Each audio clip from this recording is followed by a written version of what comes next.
Hammer candle వచ్చేసి మనకు stock అనేది పడుతున్నప్పుడు, స్టాక్ అనేది కంటిన్యూస్గా పడుతున్నప్పుడు బాటంలో కనుక ఫామ్ అవుతాయి. సో ఇక్కడ చూసుకున్నట్లయితే స్టాక్ వచ్చేసి కన్సల్టేషన్ తర్వాత గ్యాప్ డౌన్ అండ్ ఫాలో అవుతూ కిందికి వచ్చింది. అండ్ ఇక్కడ ఏంటంటే పడుతున్నప్పుడు చూడండి ఒక పెద్ద క్యాండిల్ ఏర్పడింది. తర్వాత క్యాండిల్ సైజ్ అనేది తగ్గుతూ వచ్చింది. అంటే క్యాండిల్ సైజ్ తగ్గుతుంది అంటే అక్కడ ఏంటంటే సెల్లర్స్ యొక్క స్ట్రెంగ్త్ అనేది తగ్గుతూ వస్తుంది. సో అక్కడ ఏంటి, వాళ్ళు కొద్దిగా కాషియస్గా ఉన్నట్టు. సెల్లర్స్ అనేవాళ్ళు ఇక్కడ వరకు పుష్ చేశారు.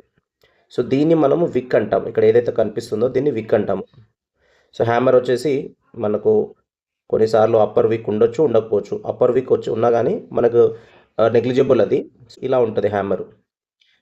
అప్పర్ వీక్ ఉన్నా లేకపోయినా లోవర్ వీక్ అనేది ఈ బాడీ ఏదైతే ఉందో దీనికి డబుల్ సైజులో ఉంటుంది. సో ఇక్కడ నేను చూపిస్తున్న విధంగా ఇక్కడ నేను హైలైట్ చేశాను. ఇక్కడ ఒక హ్యామర్ ఫామ్ అయింది. సో ఈ ఏదైతే ఇక్కడ లోవర్ వీక్ ఉందో దీని అర్థం ఏంటంటే సెల్లర్స్ అనే వాళ్ళు ఇక్కడ వరకు తీసుకొచ్చారు ప్రైస్ని. ఇక్కడ సెల్లర్స్ డౌన్కు పుష్ చేశారు. ఇక్కడ మళ్ళీ బయ్యర్స్ ఏం చేశారంటే మళ్ళీ పైకి తీసుకెళ్ళారు. దీని అర్థం ఏంటి, బయ్యర్స్ అనే వాళ్ళు ఇక్కడ స్ట్రెంగ్త్ చూపిస్తున్నట్టు తీసుకెళ్లారు. అండ్ ఇక్కడ ఓపెన్ అయ్యి ఇక్కడ క్లోజ్ అయింది. ఇదిగోండి ఇక్కడ ఓపెన్ అయ్యి ఇక్కడ క్లోజ్ అయింది.